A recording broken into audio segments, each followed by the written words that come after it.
Hey everyone, welcome back to New Slang. I'm music journalist Thomas Mooney. This is episode 153.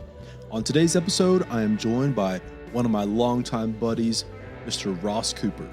Ross, of course, is from Lubbock, and he's a big, giant part of this Lubbock 806 songwriting culture.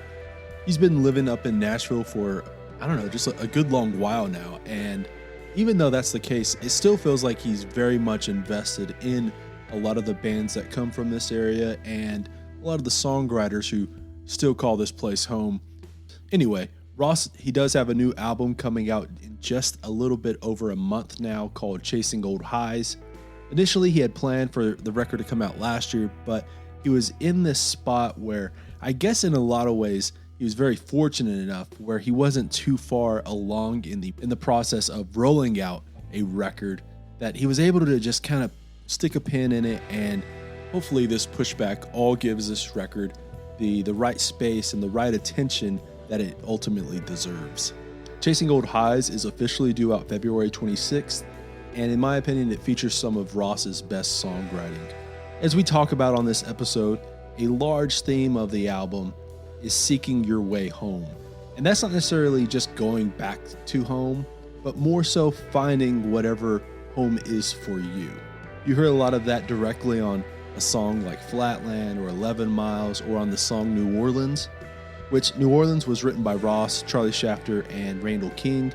And Randall and I touch on the writing of that song a few episodes back on episode 144, so go give that a listen as well.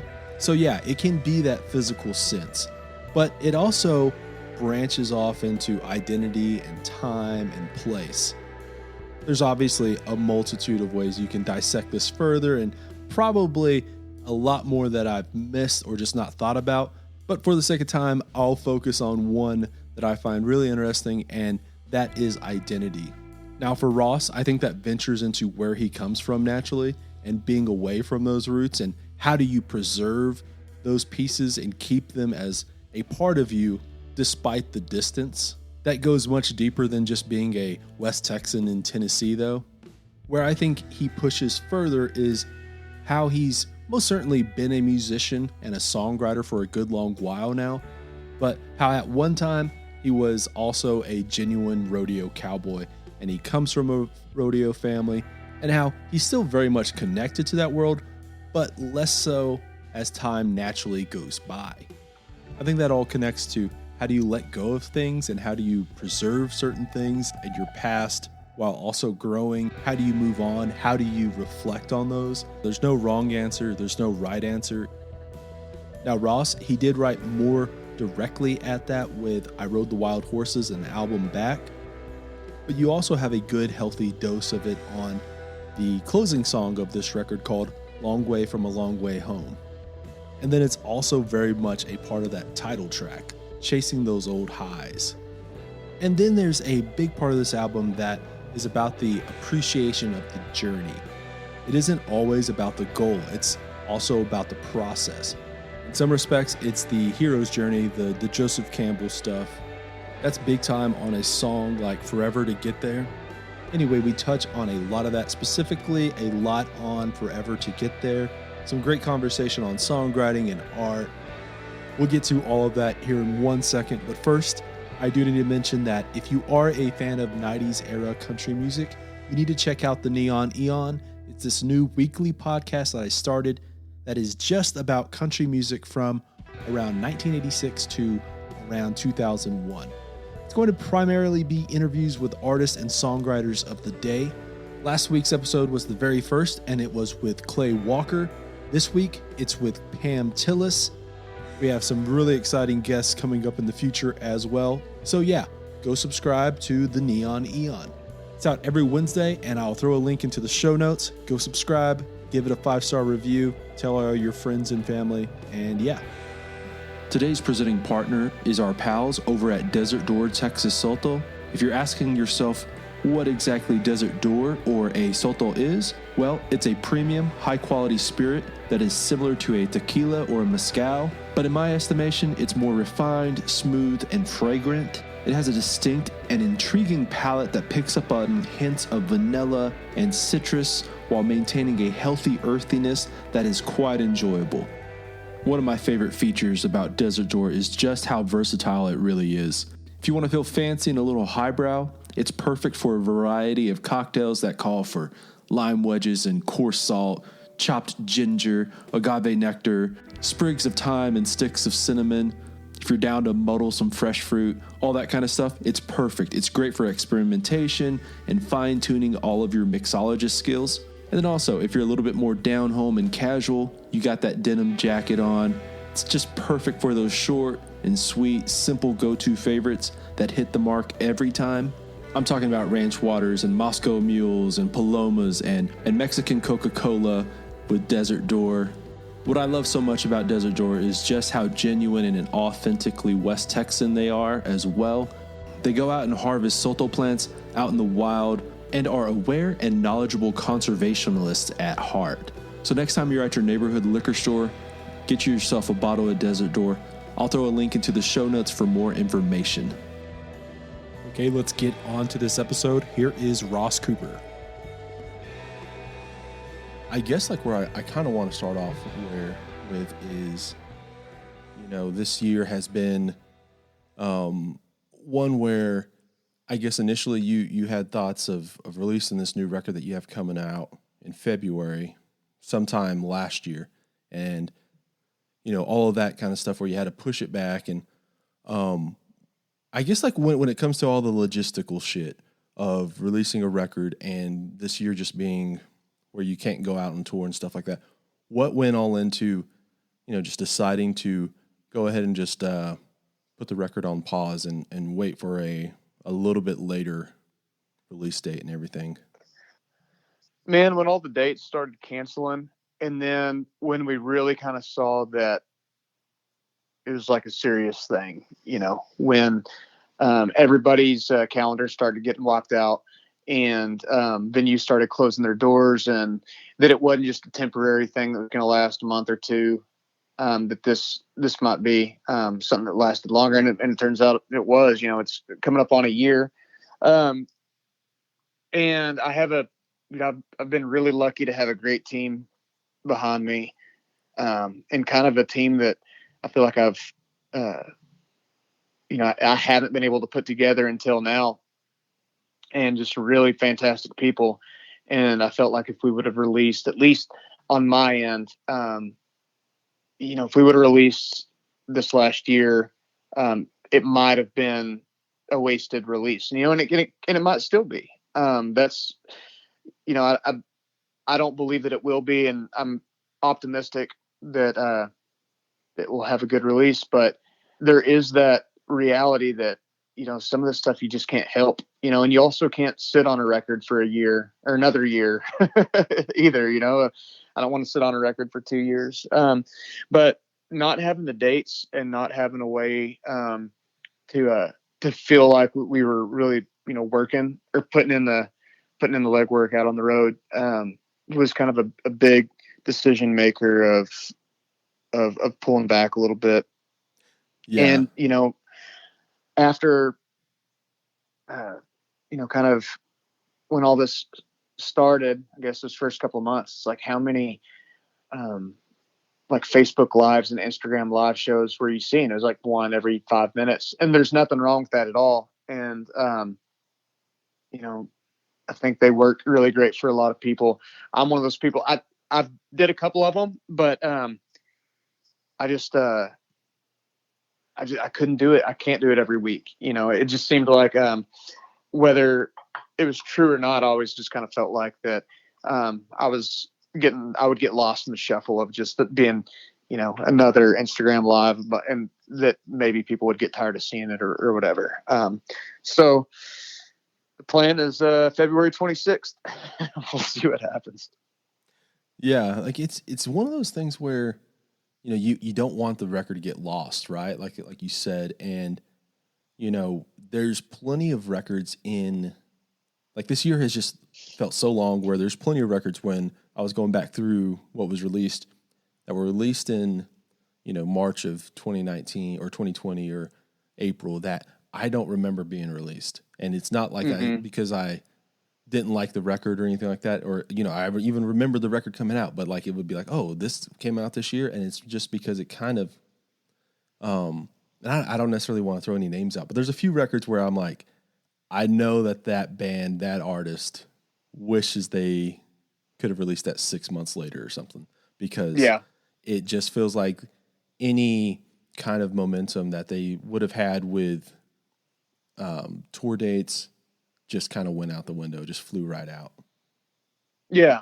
And, to be clear too, I feel like it's probably worth saying that we're talking about the hardworking bands, the hardworking artists, like the kind of the blue collar folks that are, that aren't your Jason Isbells. You know what I mean? It's like when you have such a great, and not saying that those types of guys hadn't taken a hit, that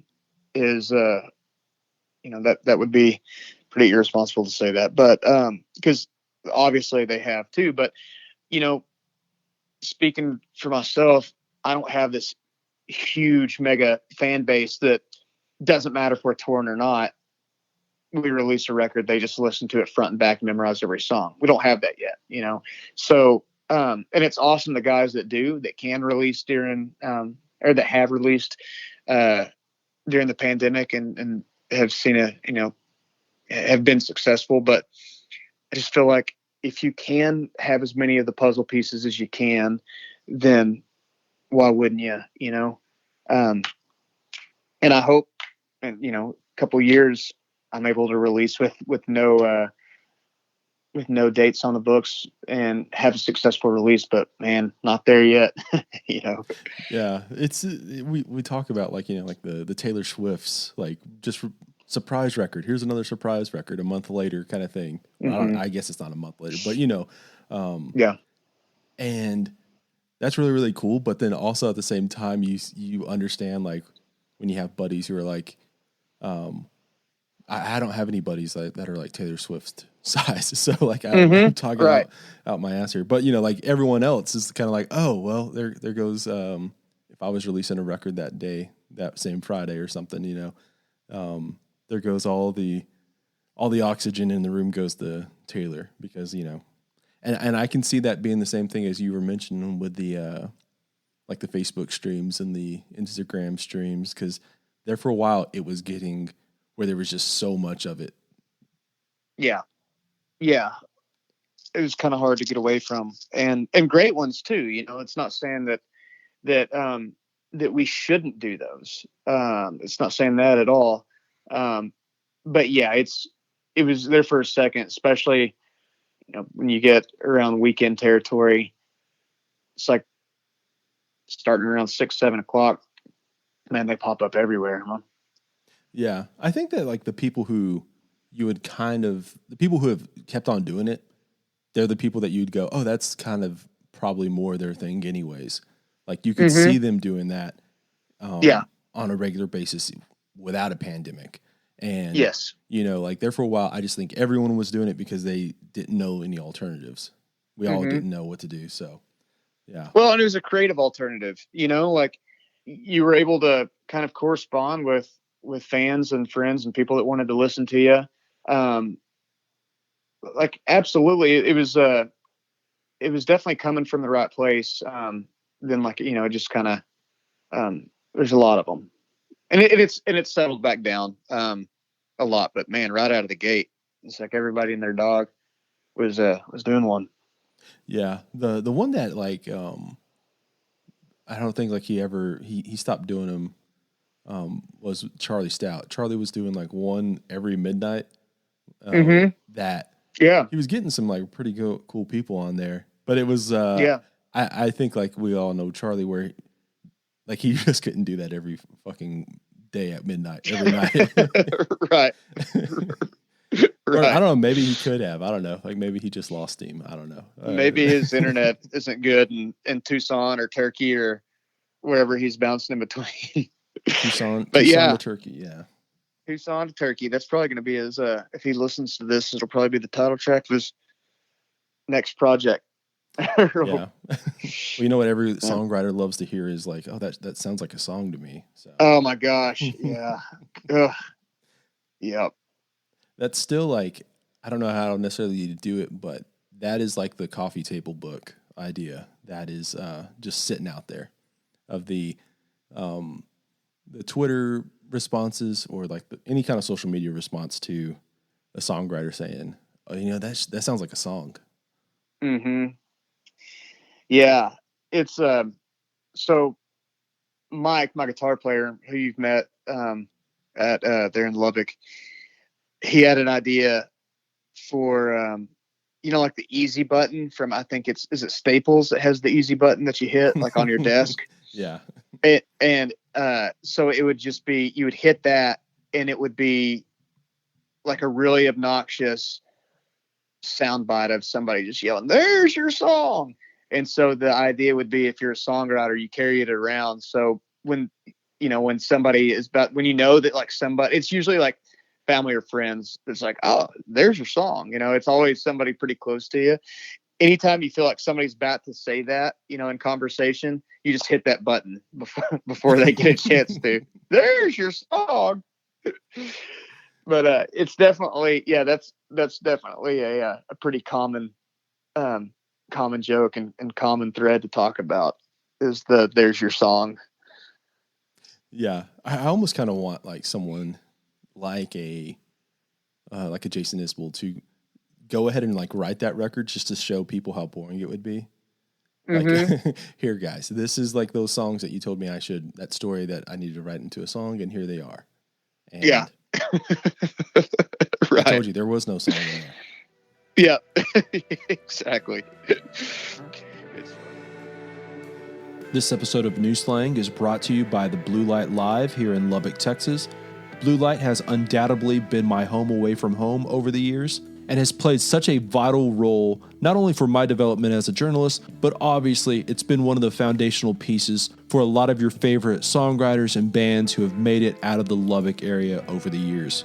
And of course, as a music venue, they've played such a pivotal role for a lot of your favorite bands just in general. One of my favorite parts about Blue Light is just how versatile the place can truly be. I've seen it crowded and rowdy on a Saturday night for a rock and roll band, and I've seen it dead still on a Wednesday when a legendary singer-songwriter rolls through town. What you should do is go over to bluelightlubbock.com and check out all the new merch they've added. Hats, t-shirts, both short and long sleeve. They also have hoodies and koozies and just added some sweatshirts that are very much an homage to the college sweatshirt that John Belushi wore in Animal House. And then of course, maybe the crown jewel of their new merch is the Varsity Club style jacket in blue satin. I got one the other day, and yeah, it's just one of my favorite things I own now. And yeah, I don't know, I just love it. Anyway, you can check out all of their new merch over at bluelightlubbock.com. As always, I'll throw a link into the show notes for easy access.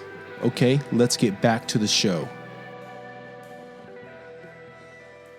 Related to all this, to the pandemic and everything, with you being up in Nashville and obviously been up there for a while and making all these connections up there, co-writing with people, how has that shifted this year? Did you do a whole lot of Zoom writing or socially distanced writing, or did you kind of go further into like, you know, more solo writing? What's been this year like? Kind of both, kind of all. So I've done some Zoom writes, and as long as your internet connection is good, you know, Zoom writes are fine. I don't have any problem with a Zoom write. I wrote with a guy at Curb it was kind of socially distanced. You couldn't have any more than two people in a room. You had to have masks, and you had to sanitize when you walked into the building. And I don't remember if they were doing temperature checks there or not, but I have been some places where they have been. I've had people over at my house to do writes, just kind of here and there. And it seems like the people that I have had over at the house have had COVID already. And heck, me and O'Neill both have had it.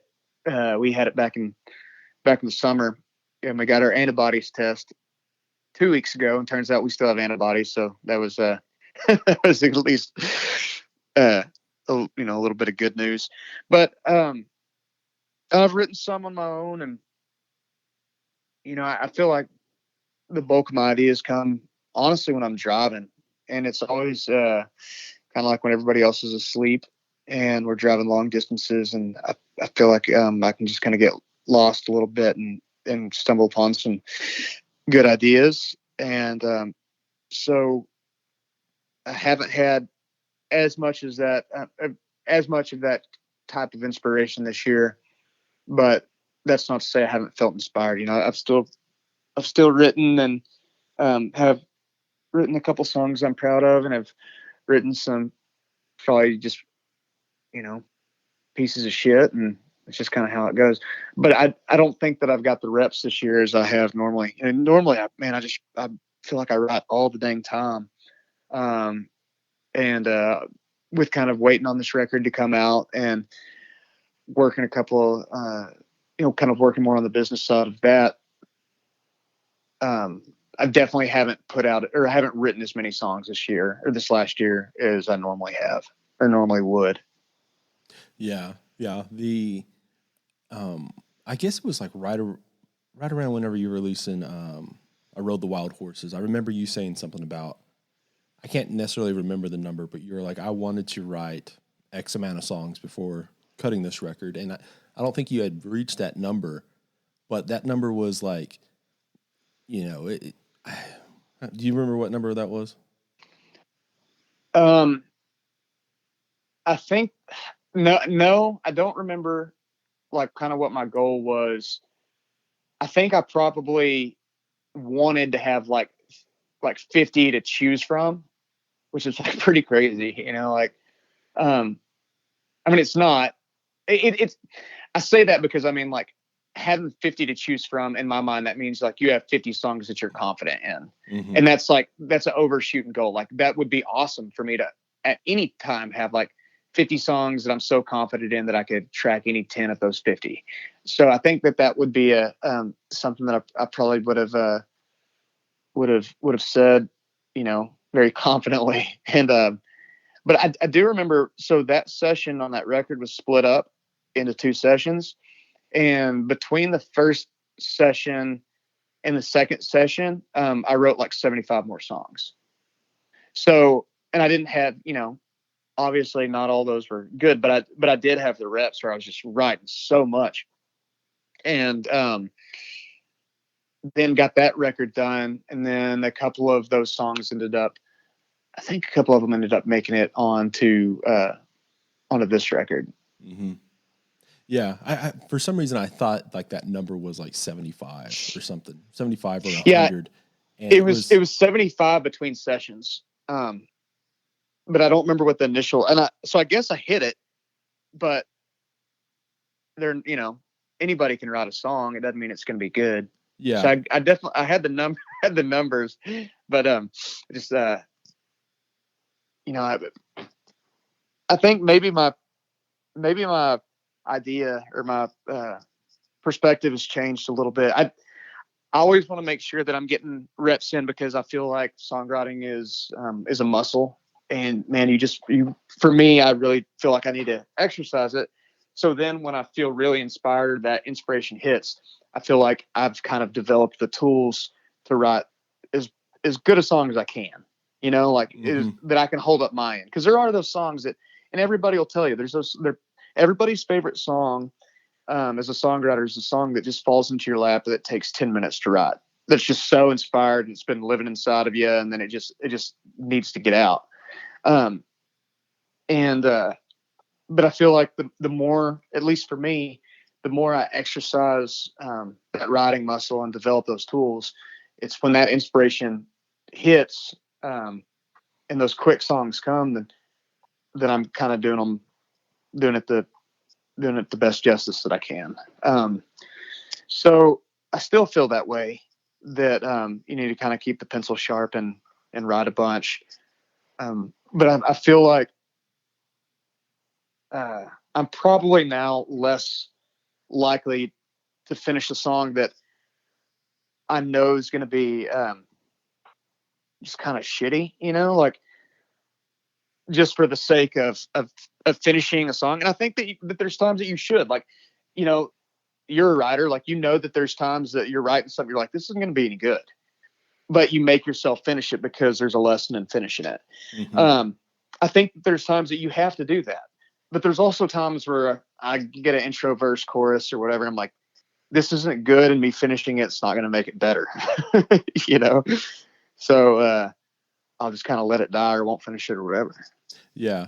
No, I bring that up because, you know, I guess to give a little bit more context to that number is this was between I Rode the Wild Horses and the last record, which was like, I guess like a couple of years before. So this was like a good chunk of time. Like, Yeah. And you had just moved to Nashville to pursue this and to be a writer. And so like writing at that level, especially when you get there, that's probably a good thing. And I think that like it was all for that whole thing of you wanted to hit a big number as well. Yeah.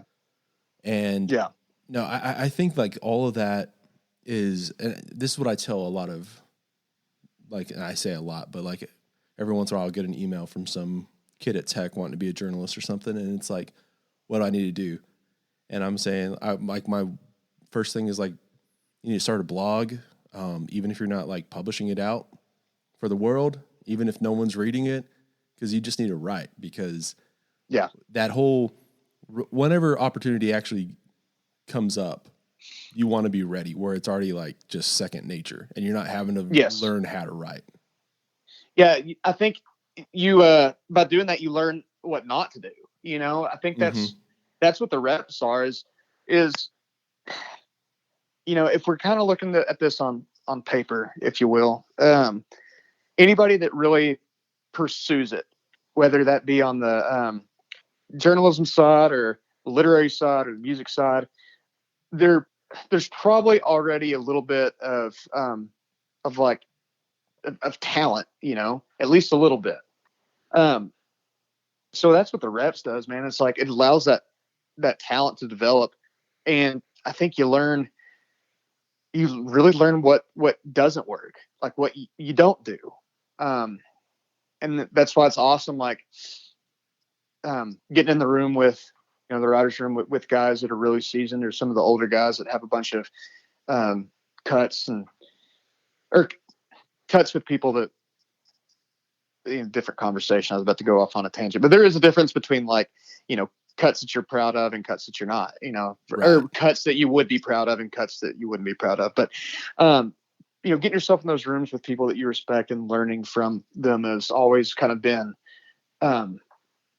like a goal, or at least something. Like, if we don't get a song, if I don't get a song with one of those guys, I at least know that I'm probably going to learn something, you know, whether it be a little trick or a tip, or just sitting back and watching some of those guys that are the best at it. There's just so much to learn. I don't know. I'm just like trying so hard not to sound like a dang fortune cookie or like a how to write book or whatever, you know, but there's so much truth in that. Yeah. I think that, like, and this has been one of my bigger things as of late, has been how, like, the art, the songwriting, the storytelling, all of that, it's fascinating in the best of ways. It's magical, and it's, you know, we romanticize it because it's a part of our lore, essentially, right? Or the American mythos and all of that kind of stuff. But at the end of the day, too, like, there's these little practical elements that go into it that, for me, what I think about is, like, for all that stuff to be special, is that they are coming from, like, just people like you and me.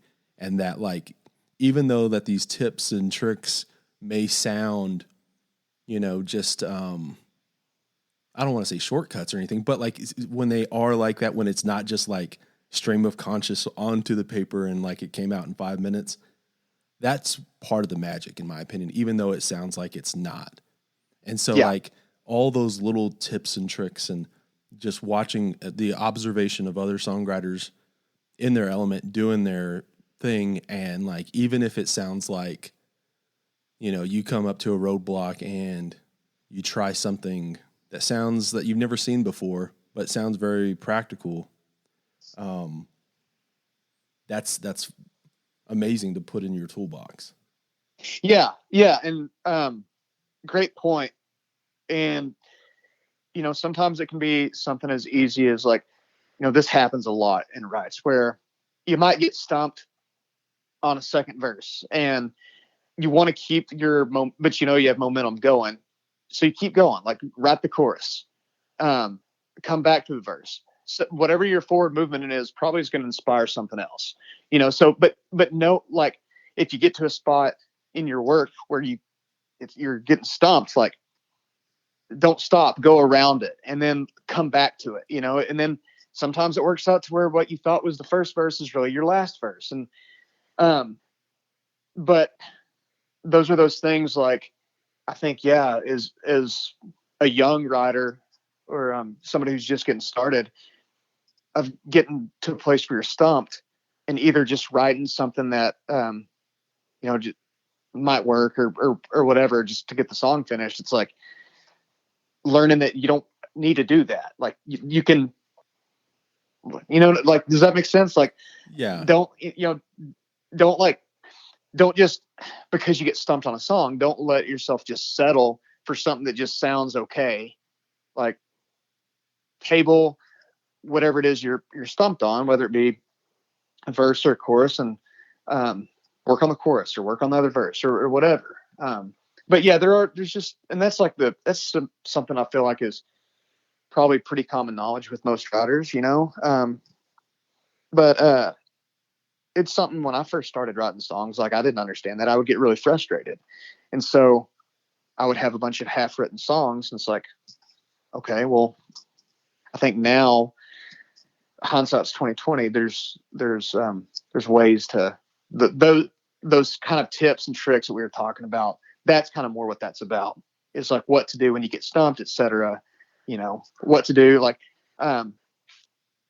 when you're working with rhyme scheme and, not repeating you and you or two and two or whatever the thing is, and why that matters. And people write books about it. Yeah. Well, it's like if you, this is even just very, very basic example, but whenever we first started in junior high or even before, when you had to write like a paper, for school, you kind of get it in your head that you have to go in this order of like introduction, paragraph, conclusion. Mm-hmm. And as time goes by, like you kind of, and especially whenever I started writing in high school and stuff, it's like, no. Like a lot of times that introduction like is absolutely brutal to start, so you can start in the middle and work outwards. And that I think applies big time to journalism, to songwriting, where you don't have to just like, for some reason we all kind of get in our head that it's this sequence that you have to do it in this order. And a lot of times it doesn't work like that. And it does sound very obvious because it is kind of obvious, but for up and coming young songwriters at the very beginning, they don't necessarily realize that, or you can understand why you wouldn't. This episode of New Slang is brought to you by Hot Damn Coffee. Rolling in from the hills of eastern Tennessee is Hot Damn Coffee. It's a down-home company that roasts single-origin, high-quality coffees from around the world. Their year-round roasts come from certified farms in Ethiopia, Tanzania, and Nicaragua. Check out the Hot Damn website over at hotdamn.coffee. There you can find more info on their operation and roasting process and some helpful tips on how to brew the best cup of coffee. They've certainly made my mornings that much better. And to be perfectly honest, I enjoy a nice cup of coffee at all hours of the day. Some of my favorites have been the Tanzanian pea berry in medium roast and the medium roast of Nicaraguan with the honey process. While there, check out their Hot Damn Coffee Club, which is a monthly subscription service. With the holiday season coming upon us, it's just really kind of the perfect gift. I don't care how difficult or easy a person is to shop for, they'll always be good with items like high quality coffee. And of course, right now, if you throw in the promo code SLANG in all caps, that's SLANG, you'll get 20% off your order. And if you're signing up for the Coffee Club subscription service, They'll take 20% off that first month and also throw in a bonus 8-ounce bag of their Nicaraguan coffee. Again, that's slang in all caps. Head over to hotdamn.coffee and sign up today. All right, let's get back to the episode. You know, one of the things that I've seen, especially around the 806 stuff, is seeing y'all use these things where y'all will just use like filler lines where it's like, we know this is not going to be it, but like this is stumping us, so let's just move on, but we'll keep it right here just so whenever we're working through, we have something to say. Or even if like, I've seen Will do this a whole bunch, is like just doing the mumbling kind of stuff. Yeah. Recognizing filler words and using them as filler words, but putting a pin in it to where you do come back and correct later. It gets you to the next thought. It gets I think it helps the process so you don't get hung up on 2 words. It's like sometimes you need to, your perspective needs to be backed off a little bit. Then when you come back to it, you're like, oh, that's so easy. It's these 2 words. But yeah, that's super helpful, and everybody does that.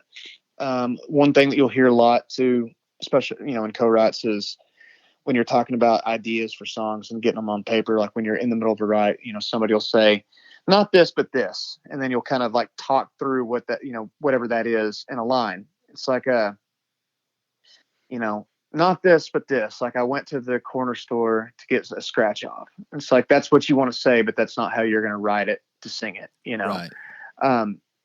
But it gets the idea, out into the room, and then just figure out how to like really write it, but I think it's useful to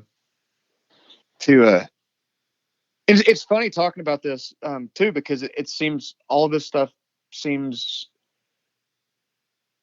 like really obvious, but sometimes it's just not, Mm-hmm. but in this instance, it's like, yeah, it sounds obvious, but figuring out what the song is like the most important thing. One of the most important things you can do, I think, is in a room with somebody you don't know, is like figuring out your beginning, middle, and end, and the characters, and what drives them, and not just I think this could happen a lot with people who are pretty new to songwriting, but I feel like young writers will get in a hurry just to like say something they think that sounds cool or sings well or whatever, and it doesn't do much for the story. And I think it takes sometimes a long time to figure out that's like, slow down. Like, just because it sounds cool, like, doesn't mean it's the right thing. I feel like I can hear Charlie Stout saying, yeah, those are words and they rhyme, like avoiding that, and making sure that the words that you write are the right words that you want to use. Yeah. I like that whole thing about like we want to say this, but not in this way, because I think a lot of times I've talked about this where when writing about something in an article, sometimes, and I'm sure you can relate directly to this, is like sometimes you like an artist, or like you're trying to tell this story where there's like 5 to 10 things you want to say all at once, and you don't know how to get them all down. And like a lot of times it's because you're excited about writing whatever that is. And it's like, well, how do I get these like 10 things out? And you just kind of like, you just have it all stuck basically. And so what I've always done, or not always, but like what I've learned to do is just write it in like the simplest way. Like just say what you're trying to say. And then like later you can add the flowery language of why that's cool. But like, just write it out in the margin or above, just like the simple fact of like, instead of like trying to say whatever. And here's just an example. Just like write down like Ross Cooper is releasing a new record February 26th, and then you can add the shit in later. Right. That's maybe like a way to start. I don't know if I've ever asked anyone this, but I think like it's one of those things that's maybe interesting is like how often when you're writing does like a chorus end up becoming like a verse or vice versa, where there is A like lot. that line. Okay. Well, like, do you have any examples of any of that? Yes. It happens to me a bunch, and it's so two examples.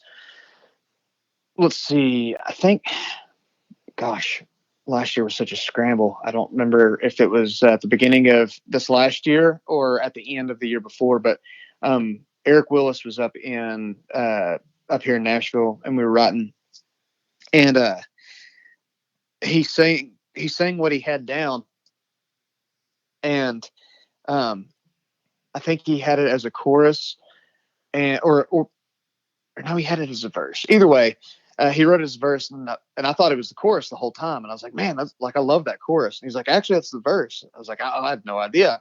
So it sounds like a chorus to me, but I've been wrong. And so we wrote it as a chorus, and then rewrote verses. And I think, and if he were to listen to this and then text me like the next day, be like, that's not how it happened, and I wouldn't be surprised. But but I feel like it was something that he was stuck on, that idea. But sometimes it's that has to do with like your perspective, like talking about your perspective and being so close to something, and then backing off of it a little bit, and kind of or having an outside eye or outside ear. And then that just happened to me a couple of weeks ago, or same thing. I had a something that I could have sworn to you was a chorus, and then my buddy I was writing with was like, I mean, it can be a chorus, but that sounds a lot like a verse. And then it just kind of makes you, think of some stuff a little bit different. Yeah, I don't know. Yeah, it happens. It happens a lot. And sometimes too, for me, it's always, I get stuck on something. I'll have that written down in one of my journals. I'll have what I think is a chorus written down or a verse, and I get stuck in that song. But I don't understand why I'm getting stuck. And I like try to, write around it, write another verse or write another chorus, and just nothing works. And it's just because I was probably, you kind of shift the way you think about it. Suddenly your verse becomes your chorus, and then it opens up what that song could be instead of just a song that you're struggling with. But yeah, I mean, that literally just happened to me. I was trying to figure out when that happened. That was like 2 days ago. I wrote this guy, Wade Sapp. He's a great songwriter, guy who lives here in Nashville. And I had a line written in my journal for a long time, and could have sworn it was the chorus, and it still ended up being part of the chorus, but we used it as a bookend in the verses, and it just opened up what the song was, and I was just kind of like getting frustrated with the idea, but it took Wade coming in and just being like, I don't know. I think I could use that in the verses. So anyway. Yeah. I always wondered about that, because it's not like these lines come to you and then it's like in the margin, like in quotes, like chorus, or like Right. verse, Right. line one. And, and I don't know, like I don't know if I've necessarily seen any of that, like during the 806 stuff, but I think that's something where I think we're all like always wondering about that. I don't know if I've ever heard anyone ask it, so I had to ask.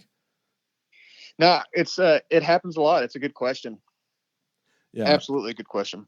Well, transitioning to this record right here, you sent it over a while back, and, I've been listening to it here and there about once a week or so. And I guess like one of the things that I kind of get as one of the central themes is, this like returning to home, or like being away from like the idea of home. And like, it's a lot of these songs about trying to get back to that sense of place. Is that like kind of like something that just popped out for you as far as when you were trying to put these songs together for a record and everything, or is that kind of always been one of those central themes that you wanted to have for this record? it wasn't a thought that of like, I remember when I worked on the last record, I needed the song that tied it all together, and I didn't have it. And then I wrote the Wild Horses, and I wasn't like trying to write a song that would tie it all together. I just knew that I didn't have it yet. And I wrote the Wild Horses, and it was one of those that I wrote in like 15, 20 minutes, and instantly it was like, oh, this is the song that ties it together. This is the song that ties the vibe of the record together. Like this is kind of that missing piece, and it just kind of fell in. On this record, I didn't set out to have like, while I do believe that at least the records that I put out should have some kind of a theme. I wasn't like trying to write like a nostalgia record or a longing for home or sense of home type of record, but it did kind of start shaping that way. And also kind of like one of my favorite songs that I just love to play on this new record is a song called Forever to Get There. And it's that song's just kind of like not having really found it yet, but kind of getting there, and not to be overly cheesy, but it's like I'm not going to compare it to Miley Cyrus, but it's kind of it's not at all like The Climb, but it's kind of it's a similar theme of not having it all. Well, I guess that song's like it's not about the destination, it's about the journey, about the climb, whatever. Yeah, about the journey. This isn't this song is not as optimistic as that. But the hook of it is, I got a long way to go, but forever to get there. And, as positive that sounds, it doesn't feel that way when I sing it. It's like, I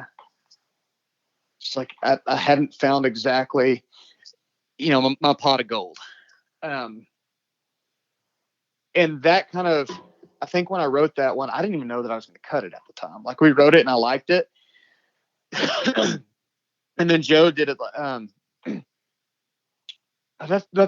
on, I'm kind of getting ahead of myself. Did I say who I wrote that with or no? No, you haven't. No. Okay, I wrote that with a Big Joe Walker, like one of the nicest guys of all time, and super super talented. Anyway, so Big Joe was over here in Nashville, and we wrote it, and like I thought it was cool, but I remember having had like a bunch of reps that week, and honestly, like my brain was kind of shot, not unlike it is right now. And just kind of thinking, oh, that was a cool song. And not really thinking more about it. And then I went back to it. Joe had sent a demo that he did. I was like, damn, that's really cool. And then I showed it to a couple of guys in the band, and they all thought it was cool. And I showed it to my buddy who produced my new record, and he was like, oh, I love that. And so we really fleshed it out and became one of my kind of favorite songs. And a lot of the record kind of has that type of vibe. And I for me, with a couple of songs on there's a song called South of the Angels. And then at the very end of the record, there's a song called Long Way from a Long Way Home. They feel a little bit more like literary, and it might be just because those two in particular are stripped down and kind of more story songs. But yeah, definitely this, I kind of looked up and there was that theme. It wasn't like something that I felt like I was really trying to write to, but they all the songs just really worked together and worked with each other to kind of support that theme of this place of longing and searching but being hopeful and definitely some of those longing for home or that sense of what that feeling of home is. And man, I can tell you, I think the big difference is like it's really easy to feel like an alien in a place like Nashville, because there's a lot of people that are kind of chasing the same thing in a million different ways. And sometimes it just kind of feels like, you know, not everybody you meet is super genuine, you know? So you start just kind of thinking about, you know, friends, family back home. And because everybody, like, you know, seems like everybody back home is super genuine. And like, I never feel like an alien when I'm in West Texas ever. And, but I think it took a few years into living in Nashville where I realized, like, that is totally okay. Like, that's what makes me me. And that's why, like, I'm going to write the songs that I write, whether they're good or bad. You know, I have that to pull from. And I think that's kind of what's like been the fuel to shape this record, of being in this place, you know, Nashville, and feeling like an alien and having so much like kind of good to pull from. And, you know, that's why there's the songs about home. And it's just kind of, I guess, followed my path a little bit. Yeah, like there's some of that Joseph Campbell hero's journey kind of thing going on here with a lot of these songs about trying to find that sense of home, that place where you're trying to get to. And, you know, I think it's like human nature for the whole, you know, the grass is always greener on the other side of the fence or the road or whatever. And you always kind of think that, like, here's a prime example of this, is that for the last year, we've all been going, in 2021, it's going to get better. And like, that's like all of us saying, like, you know, a year from now, we're going to be in a better spot. And then a year fast forward and you kind of go, well, 2022 is going to be a lot better than we are right now. And it's the same thing of, like, you've heard it a million times, especially out here in West Texas, of people complaining about West Texas and then being like, man, I want to move to Austin, or I want to move here, or I want to move to Nashville, I want to move to Dallas. And then they get there, and then when you go visit them, they're still kind of like in that either complaining or, well, you know, whenever I get to this place, it's going to get better. And it's always just like you know what I'm saying? It's always like, it's the children's book, the Alexander and the Terrible No Good Day or whatever. Remember that book? Mm-hmm. He was you know, for those of you who don't, he was Alexander and the Terrible, I forget it's a long title, and the Horrible, Miserable, Terrible, No Good Day. He's like, keeps saying he's going to move to Australia or wherever, because, you know, like, everything will be better when he moves to Australia, or he won't have problems when he moves to Australia. But it's like, it's that thing. Yeah. It's exactly what you're talking about. It's some people, I think that like a change of scenery or a new destination is going to just be this really hard reset. And it is for a lot of people, but for a lot of other people, you're still Alexander, and like, you're still going to have problems. You're still not going to be happy just because you're in Australia. Yeah. Like it's the always like forever moving oasis.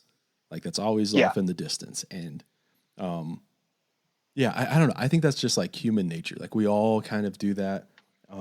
And what part of that is just like trying to be optimistic. I think, like, for most part, humanity is optimistic.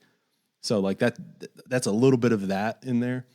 But, when it relates to I guess, like, I don't know, not to say like you're Alexander in this record or anything like that, but like, it's always like that. Sometimes I feel like Alexander. I don't want to be that negative, but no, I get it. but it is like that sense of like trying to find that place, as you were mentioning in Forever to Get There. Like, it is the journey, though. Like, when you realize that, like, I guess that was my entire point, was like, it's always like the process, the journey, and not necessarily the I don't know. I always kind of think of, are you familiar with the movie The Graduate? Yes. Yeah. So crazy movie. Absolutely could not love come that out movie today. Oh yeah. Absolutely, like, one of my favorite movies of all time. Yeah. And at that end of that movie, and I think like the reason like why it is like this is because they were filming past, quote unquote, the scene. But Are you talking about the bus? Yeah, on and the bus, the exchange of looks. Yeah, and they're all happy, and they have yeah. that high, and then like all of a sudden they look at each other, and then like it's like, yeah, as the scene as their faces just kind of go to normal, I guess, for the scene, like for them as actors, I guess. But we all kind of read it as like a reality set in, or like that sense of oh, okay, well we've done it, and it's not nearly as exciting as we thought it was going to be. Yeah, well, I mean, because you look at him as a character, it's like he's definitely got plenty of faults for a protagonist, but at the very end, the exchange of looks, it's so great because he does this huge, romanticized gesture that's essentially what ruins a wedding, and they're on this bus together, and it's like, yeah, after the smoke kind of, or the dust settles, clears, it's like, now what? Now what do you do?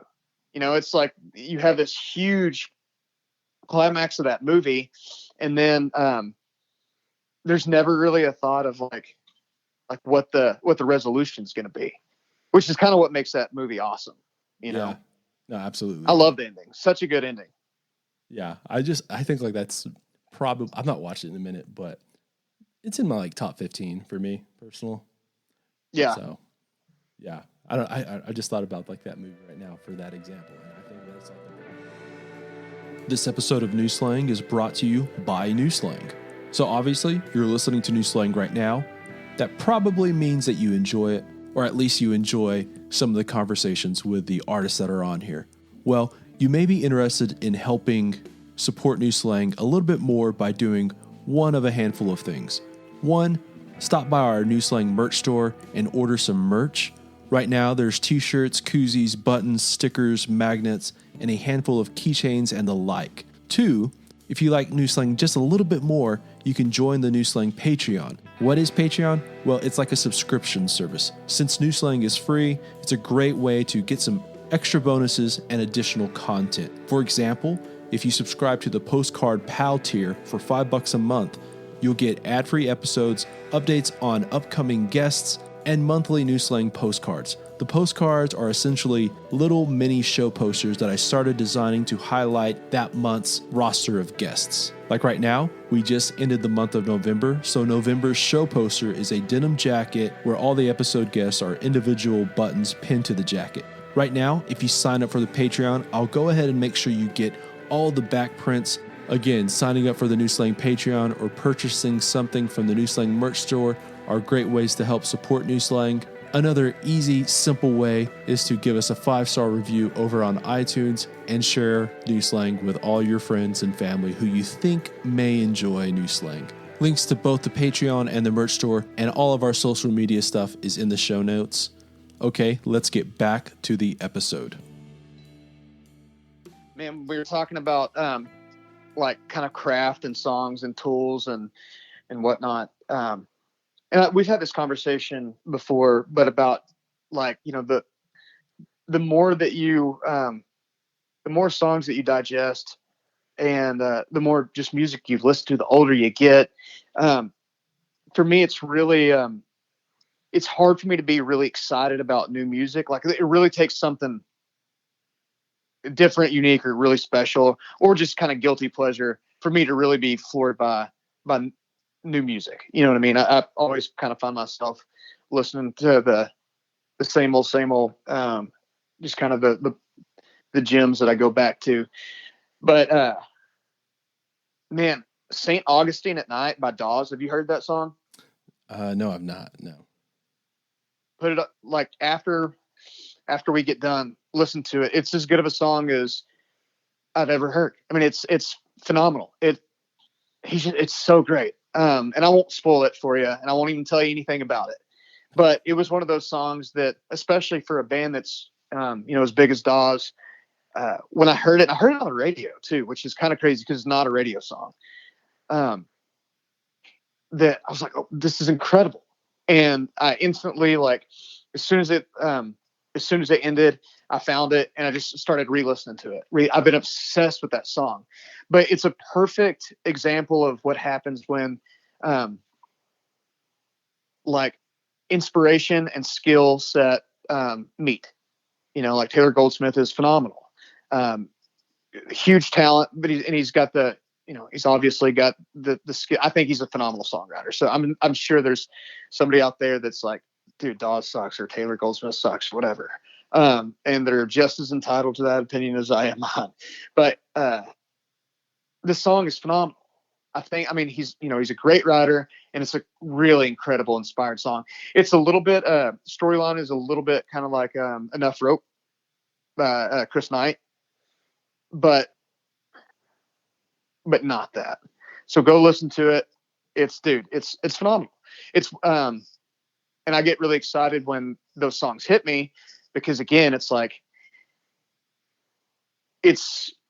I'm the guy when somebody's like, "Hey, have you listened to the new so and so record?" I'm like, "No, I haven't," and I know that I probably won't. You know what I mean? And it doesn't. It's not like it's not out of like malice or anything. It's just like I know that I probably won't, and then so I get really excited when I find something that makes me feel inspired. But geez, dude, that song, it's phenomenal. It's so good. And I don't know if it's one of those I don't know if I nerd out about it so much because I am a writer. Like, I don't know how, if I sent that same song to like my mom, who has a great taste in music, but obviously doesn't nerd out about it like I do. I don't know if she would think that that's like a phenomenal song.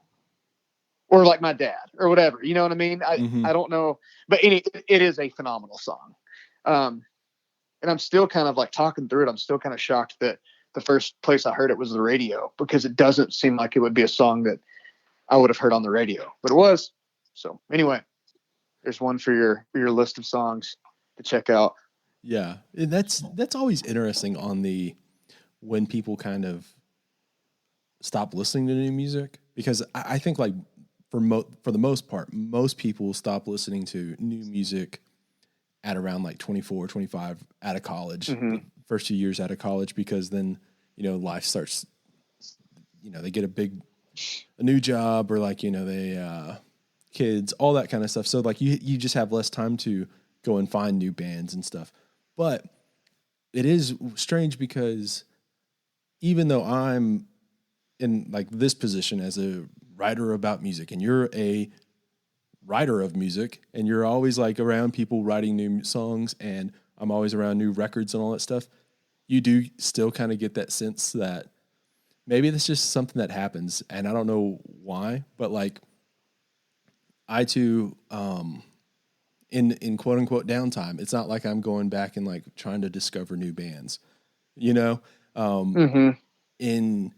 If we're breaking this down as like a 9 to 5, between 9 to 5, yeah, I'm like listening to new music and new records and trying to, just find new stuff, all of that. But if I'm just like kind of like washing the dishes or something, I'm not putting on a new record. I'm putting on like something that I absolutely love from when I was a kid, or like a couple of years ago. And like, I don't know, I think like maybe that's just the way it is. Like not everyone just goes and discovers new things like at a rapid rate, I guess. Well, because I think probably like, yes, I do the same thing. So when I put on something, in the background, or when I'm doing when I'm doing something menial, it's usually something that I found between my like teens and early 20s. And, it might be that there's just some kind of level of comfort associated with that, or you're still trying to, tap into the feelings that you got when you first heard those types of records. Like, man, me and Jay Saldana were talking about this a couple weeks ago about when we were in high school. So Jay and I were in our like first band together. And I remember like we like wore out completely. There was like 3 records that we really wore out. We wore out Dusk and Summer from Dashboard Confessional came out, and wore out that record. We both had our heart broke around the same time, so it just so that made sense. And we listened to what was that record? Oh, hold on. Mark Chestnut, but I don't remember the record. It was with I'll Think of Something on it. And then Conway Twitty's Greatest Hits. Wore out those records, like wore them completely out. And I still go back and listen to Dusk and Summer because it's such a time and place type of record. Like I could tell you where I was when I first listened to it. And same thing with like Death Cab for Cutie, that Plans record. You know, I still put on that album. That album's like, it came out in mid 2000s. But probably more than that, Songs and Stories by Guy Clark. That's the one that I always play. Of course, like, you know, the self-titled Willis Allen Ramsey record, play that a bunch, but there's like this little handful of songs that, songs and records that I always go back to, cause I can kind of remember how I felt when, I first heard them. And like when you're younger too, you obsess over those records. You know, like you just obsess over music, I think, in general. And because it does pull so much out of you. And it's just, yeah, it's just such a comfort thing. And to listen to music, I think at least how I listen to music now, I can't help it, but I feel like I dissect a lot of music. And, you know, automatically, first thing I listen to is the lyrics. If the melody's cool, you know, I listen to the melody, and then I start thinking about the production or whatever. It's like, it's just kind of a lot of work. It's a lot of, you know, kind of mental strain to sometimes to listen to new music. Other times there's stuff that's like, I listen to it, I love it. I know it's probably not great, but I love it because it's like I don't have to think about it. You know, I can just listen to it, enjoy it.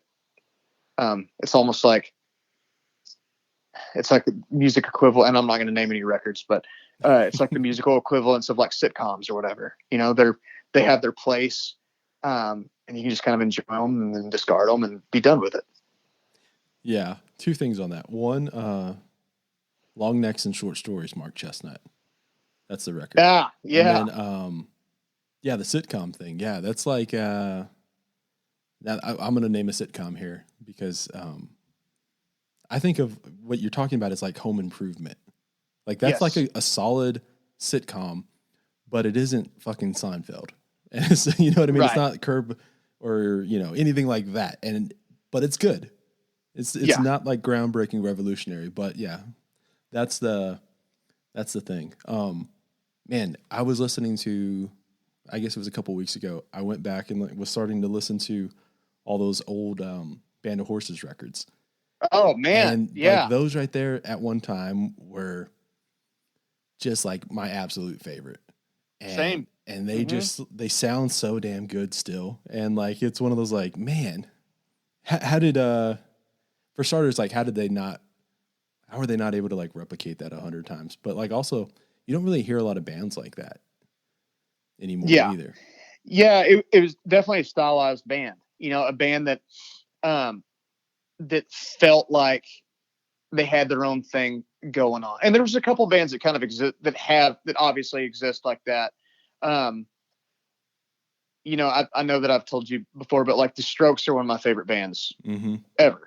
And definitely the Strokes are definitely one of those bands that, you know, have had their influences, but around that same time, like, man, like the Killers, you know, they were one of those bands that was like, they had their own thing. You know, it's like all these bands like kind of had their own thing going. The Killers, you can argue, like it might have been a little bit more, well, obviously probably more commercial than Band of Horses. Band of Horses definitely have a thing. You know, it's a style thing. It feels like something that you've never heard, but you've also heard 100 times. Like, love Band of Horses. And yeah, you're right. It's like, how does it not get replicated 1,000 times? And I've seen them twice at the Ryman, and both shows were absolutely phenomenal. Yeah. Well, I think that okay, like they've kind of done that thing where they've transitioned into, were those shows acoustic or anything like that? Or no? So actually, you'll like this. This is a because I know that you're a big Band of Horses fan. This is a trivial tidbit, but so the first time I saw them, they kind of opened for themselves because they were tracking that live record at the Ryman. Mm-hmm. And so they like did their set, and then they did like a stripped down set after.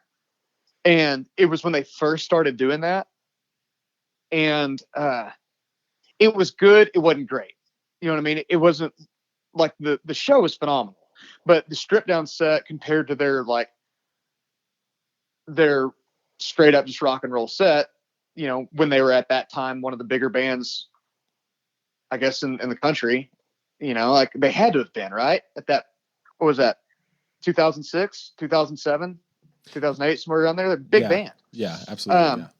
So, I mean, this was a few years after when I saw them at that first time at the Ryman, but it was still that set and that energy. And it was like, holy shit, like this band's phenomenal. And then they did the strip down set. And then but by the time the strip down set started, you'd already heard the songs like in the first set, you know, so you're just hearing the same songs stripped down, it was still great, but it was just it was a little weird.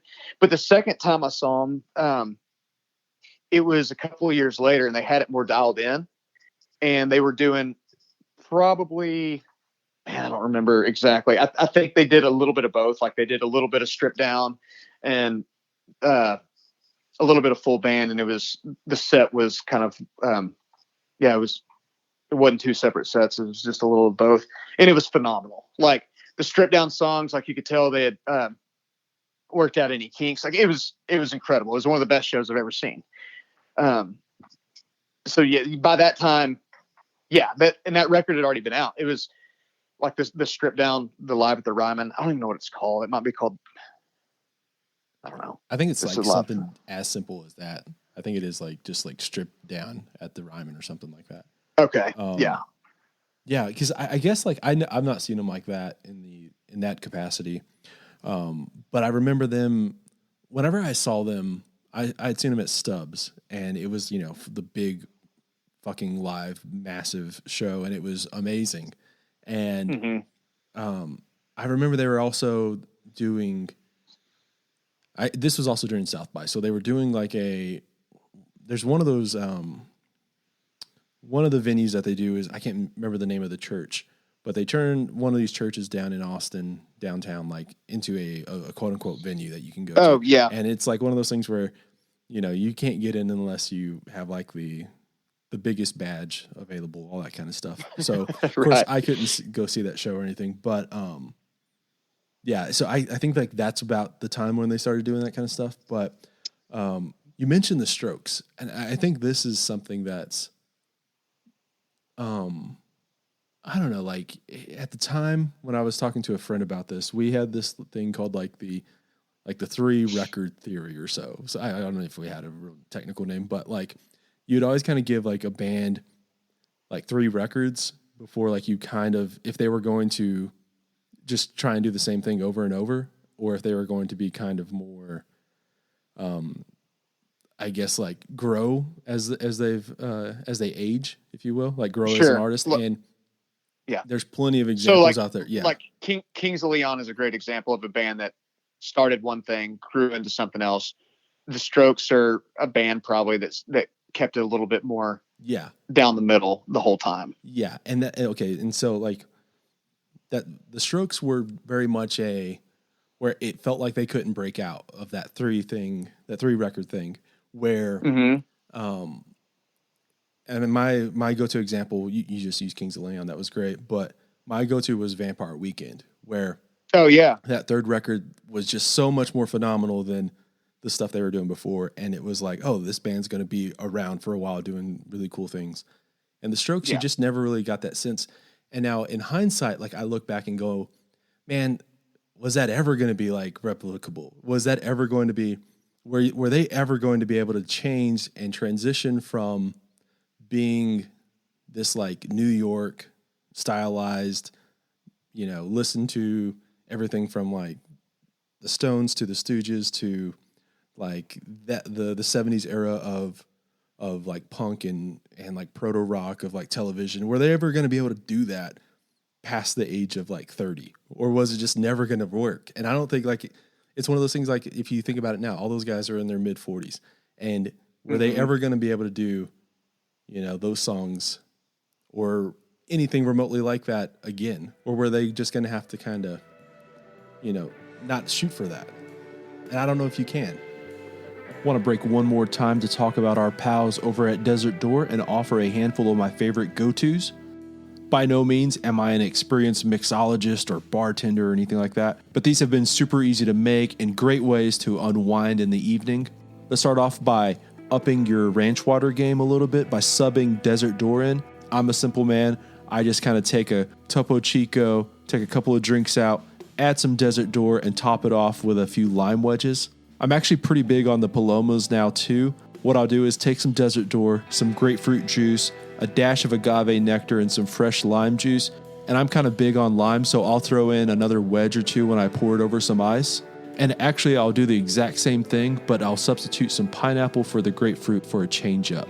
And now that the weather is dipping down, I've started having a Desert Door version of a hot toddy. Put some Door and some honey together and give it a mix. Add in an Earl Grey tea bag with some boiling hot water. Let it just sit for a minute. Remember, patience is a virtue. And then, of course, I'll squeeze in a little bit of lemon just to have that balance. Anyway, Desert Door, it's as versatile as vodka and more refined, smooth, and complex than tequila. It's rich in balance, so whatever your go-to is, it'll do the trick. For more info on Desert Door, check the show notes.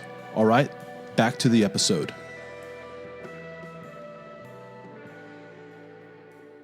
Yeah, it's a really great point.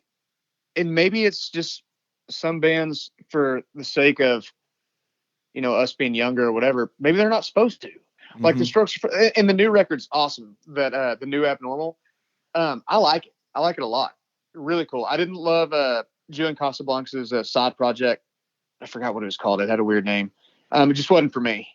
But the new record's great. It sounds like the old Strokes, but it's one of those things. It's like, man, those songs and that vibe, especially with those first three records, it's like, it's almost like a soundtrack for that period of your life. It's like you almost don't need those bands to grow up with you. Not as far as, and I could be talking out my ass here. But it's almost like when it comes to those rock and roll bands and bands that are like really built out of like, you know, vibe, attitude, mood, etc. It's like, that's why you latch on to them, is because they do represent this time in your early 20s or late teens, whatever.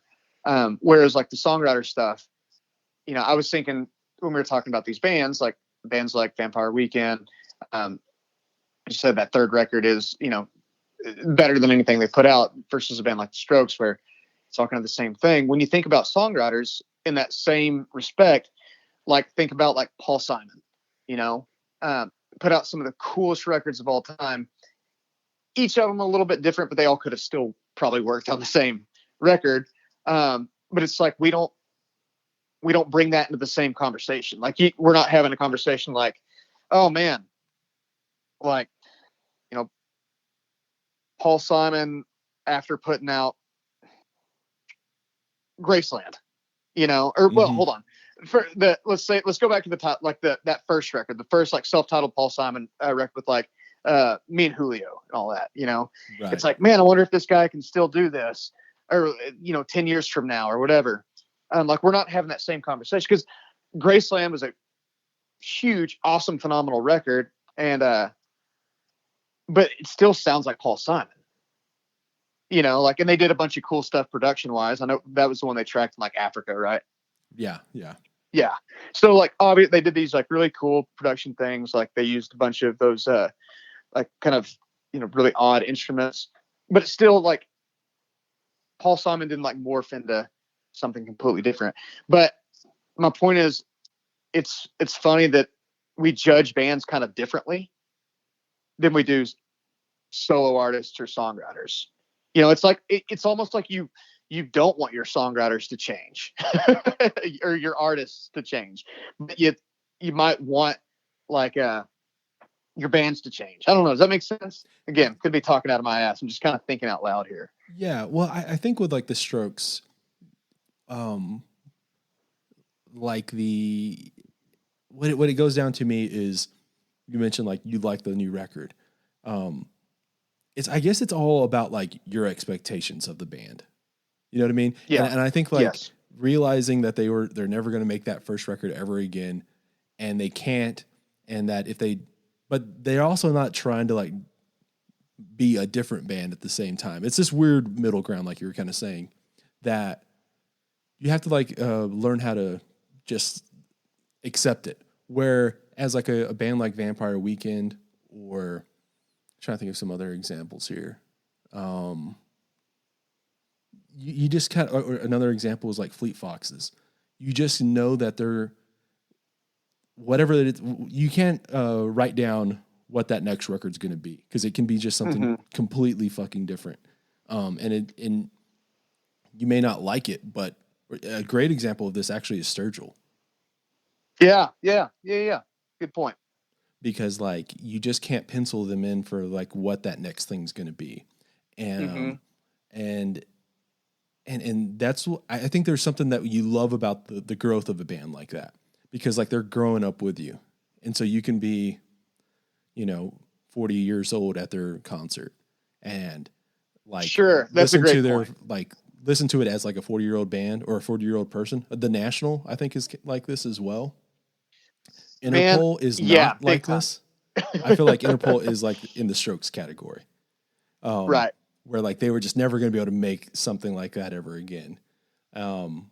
It's weird about like the expectations of a band, and like what kind of pressures you put on artists as like a fan. Yeah. Even though like, even when we're like in a different position, I think we still have like these strange expectations on a band and like what they're going to do. And it's interesting to think about like this. I'm looking over here at my records and seeing if there's any other examples. Well, so I was thinking about old 97s, which I think that first of all, like Wreck Your Life, I love that record. I can listen to it frontward, backward 100 times. Love that record, and it has such an attitude.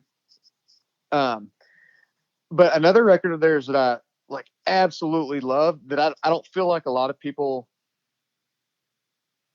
it might not be everybody's favorite old 97s record, but Satellite Rides is incredible. And it was one of those albums that like there's a noticeable sonic difference, and there's such a big a difference in production. And I don't know how people feel about that record. I just have it always just doesn't really seem like it's a record that gets talked about a lot with old 97s, and it's one of my favorite records that that they've put out, but that's kind of an interesting band that, old 97s obviously has, like, they sound like old 97s, they definitely have a sound. And I don't feel like so much, I feel like they've done a great job of kind of riding that line. They obviously still have a sound, and there's definitely still a vibe and a style, but there's more, it's not the same songs that were on Hitchhike to Rome. You know what I mean? Like, there's some maturity with the, like, whether you are talking about the band or just Rhett Miller or whatever, like, it's a guy or a band that's been able to grow, but still kind of retain that same style, and those are the bands that I love. Like, absolutely love. I don't know if that was a good example or not, but I was thinking of somebody who's been around for for a while, who definitely,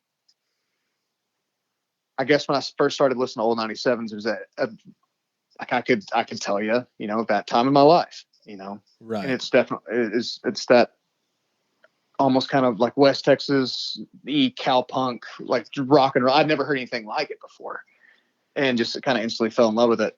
And I still love old 97s, man. I like the let's see, that Graveyard Whistling record. I'm kind of looking at their songs right now. That was the last one I'd listened to. I didn't listen to 12th yet. Yeah, it's the latest release. Yeah, I think that's like a good example of one that has been doing a little bit of both. Like you know what to expect, but also there is that little bit of that growth or that maturity. Not necessarily growth. We'll use maturity because I still think like Too Far to Care, you could release it tomorrow and people would think it's a new band because it just sort of sounds just ridiculously timeless. But if you look at that's how I feel like Satellite Rides. If you look at those songs, they are definitely that's like a band record. That's about being in a band. And they've moved past that. Now, I still think there's probably some stuff about like, we're in a band, but we're in our 50s now. Yeah. Which is different. But like the sonic quality, I think has, for the most part, been in the same ballpark. But yeah, they've grown past like, and that's like every band's, especially in like alt country, that is every band's the big, I guess like their first thing that they got to get past is like writing songs about being in a band. You know? Right. Man, now my headspace is right back to all those bands that I was listening to when I was listening to these records. And like the Jayhawks are a band that always sound like the Jayhawks to me. And it's one of, you kind of know what you're getting with the Jayhawks, and there's nothing wrong with that at all, you know. But I was thinking about Beck too. You know, Beck put out a new record, was it this last year? And Beck is a guy, like, you never know what to expect on a Beck record. Right. Yeah. And this one was, I remember listening to it. There's a couple of songs that like really kind of jumped out at me that I liked a lot. Let's see, I'm trying to see. Stratosphere and Hyperspace and Chemical were the ones on that one that I loved. But yeah, Far Out record, kind of hip hoppy, a lot of different beats and stuff. But maybe Beck has that reputation though already of like you don't know. He's kind of the king of like you don't know what he's going to put out next. Yeah. Type of thing. Well, if we just kind of like throw out those first two records that are more like on the indie rock side, like just DIY, and go with that 3-album thing. His first ones are Mellow Gold, One Foot in the Grave, and Odelay. So like, yeah, I think he sets up a precedent, if you will, of like you don't know what the next is going to be, and sure, you know, like there's what record was it, like Morning Phase, that was kind of like more of a almost like a. I know there was a lot of comparisons to this is his country record, quote unquote. Oh, yeah. Right. It wasn't like country music, but it's like that's his country record. Yeah. Yeah. We'd mentioned, you know what? Now that I'm looking at it on paper, I talked about Kings of Leon earlier about being a band that's kind of grown into something different. That very first record was Youth and Young Manhood, and it was just like a rock and roll record, just straight up like badass rock and roll record. You know, if you talk about that kind of 70s punk inspiration, whether you talk about the Stooges or whatever, there's some of that there too. And then that very next record is Aha Shake Heartbreak, where there was still some of that, like Four Kicks was on there, The Bucket, but they kind of started getting off into more like it was still awesome. I love that. That might be my favorite Kings of Leon record is Aha Shake Heartbreak, but it was definitely kind of living more in indie land. And then I honestly don't remember a whole lot of Because of the Times, but then right after that, The fourth record is Only by the Night. And that's, Sex on Fire, Use Somebody, obviously huge record. It was the biggest record that there was when that came out. But you want to compare and contrast that against Youth and Young Manhood that came out 5 years earlier. It's insane. It's two different bands, and not saying that there's anything wrong with that at all. But then I think it does bring up the question of, like, as a listener, not you, but the general you're either somebody who likes hearing something different record to record and wants your favorite band or a band that you like to grow and or mature, however you want to say it, or you're the type of listener that's just like knows, but wants to know that you're getting, you're going to get damn near the same thing record to record to record, and it's going to be great. And I'm sure it's just different for everybody. Yeah. So like Kings of Leon, I guess like the thing about them is, and I think that like this word is very, very complicated, but the word sellout is one that like people always will use with bands, Green Day, Nirvana, whatever, Kings of Leon here. And that is like with the Only by the Night. That record right there is like the most polarizing of their records, because that's where you get a whole lot of just like commercial songs. And I mean like literally like for commercials, you can hear like all those songs on commercials, right? And what's interesting about that, I'm looking at their Wikipedia page right now, like Because of the Times, the one right before it, when it comes to record sales, 225,000. The next record, 2.5 million. Yeah. So like, I always had like Only by the Night is like my least favorite of their records. And like, it just is. But I've come to, I guess, accept that, because like it feels like they kind of like went off the track and like went down this other road and then got back on the, I guess like the Kings of Leon track, because those first few records I think are incredible. I honestly think that like Because of the Times may be my favorite of their records, even though it is very, very polished in comparison to the first two. And then I think like these last few have been decent. I wasn't like crazy about Walls, but Mechanical Bull I did like, and Come Around Sundown was cool. That one right there, like, who told me to like go back and listen to that was Rodney Parker.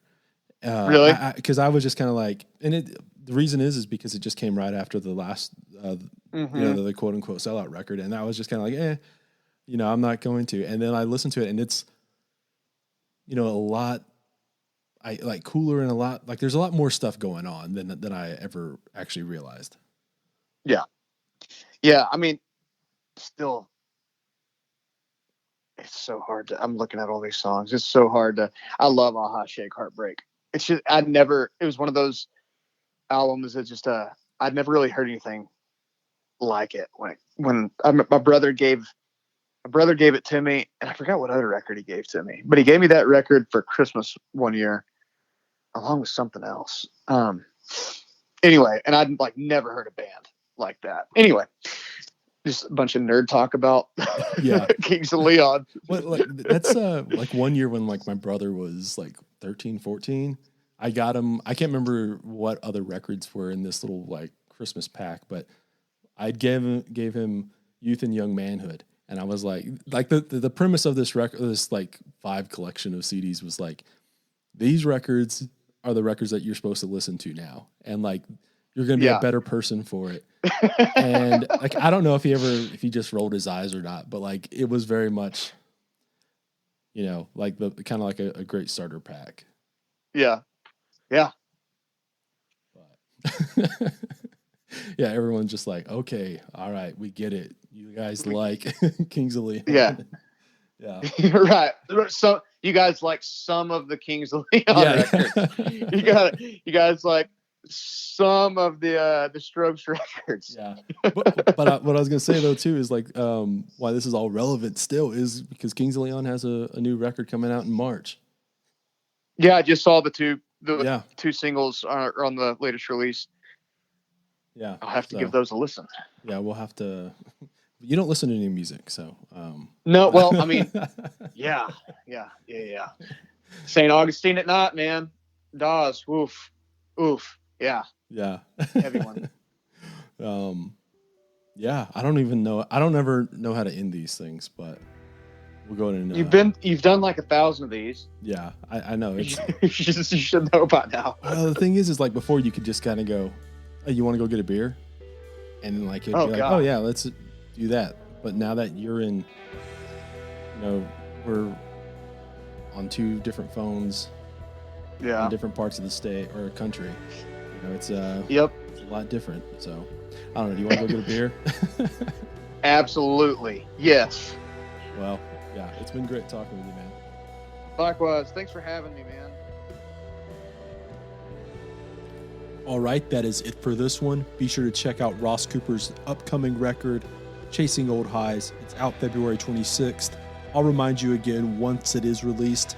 Go check out our presenting partners, Desert Door, The Blue Light Live, and Hot Damn Coffee.